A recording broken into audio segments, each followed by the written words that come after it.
If you're getting ready to give birth, you're probably wondering what is going to happen on the big day, right? Well, today we have childbirth coach to the stars, Sheri Bayles, here to tell you a little bit about what you're going to experience. It's great to have you here. Thank you.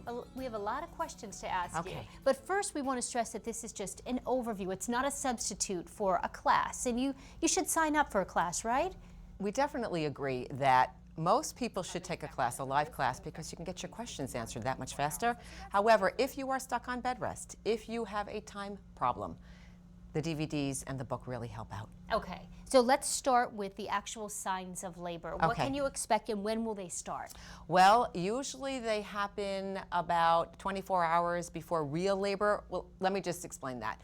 Usually there are 3 signs of labor and they don't all come together. Sometimes they come together, sometimes they don't. The first one is the loss of the mucus plug, which can happen about 2 days to 2 weeks before your actual day of delivery. And then you break your water, which is another sign, and then contractions, which is the third sign. And contractions, usually we wait till they're about 5 minutes apart and we measure them from start to start before we call it labor. With breaking of the water, depending on where you live, there's usually a 24-hour rule that if you break your water, they want the baby delivered within 24 hours. And it doesn't always break. Doesn't always break, exactly. Okay. Sometimes it breaks during labor, sometimes it's manually broken by your caregiver. Okay, and also, you teach a Lamaze class. I do. And that includes breathing techniques, Yes. right, to help moms stay calm. Can you show us some of those? Well, this is the biggest misconception about Lamaze these days. Everybody thinks it's a breathing class. It's not.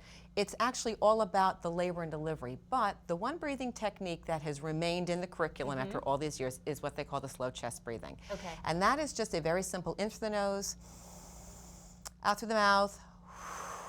It keeps feel you calmer calm. already. Thank you. It keeps you calm. It keeps you relaxed. Blow it out. Now slow chest breathing.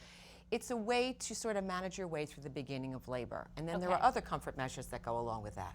Okay, like what? Well, we have, first of all, some people really have trouble with their back, or they have trouble, we just use an ice pack to help people with problems in the back. If you have somebody holding that would be helpful. Okay. The second thing that I tend to get the dads and the moms involved here, This out of the way, okay. all right, is if you straddle a chair, ladies. Yes. If you straddle a chair, ladies, you can lean forward. Okay. And you have a handy husband back there or a companion who can massage your back. Nice. But also because the wider you sit, the better it is for the baby to come down into the pelvis. And so you'll you're often helping the find baby to move. To move. Okay. It's an optimal fetal positioning. It really works well. Okay. And that's my other favorite. And then I've got a third favorite, which most of you find exist in most gyms today and can be found in any sports store. All right. And this is what we have called the birthing ball. But when you sit on the birthing ball, it does the exact same thing as sitting on a chair wide.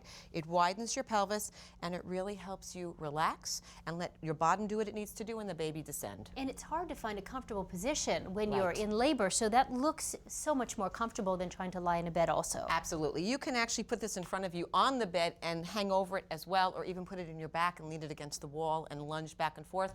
But I would say that most people enjoy sitting on the ball during labor, because it's very comfortable. And people use it for other things too. Absolutely. So it's handy to have around. Sheri, thank you so much. Thank you. Great tips, great books, great information. It's good to have you. Thank you. All right, and for more childbirth advice, you can go to laughandlearn.com and pick up Sheri's DVDs and books. Thank you so much for watching Parents TV, and we will see you next time.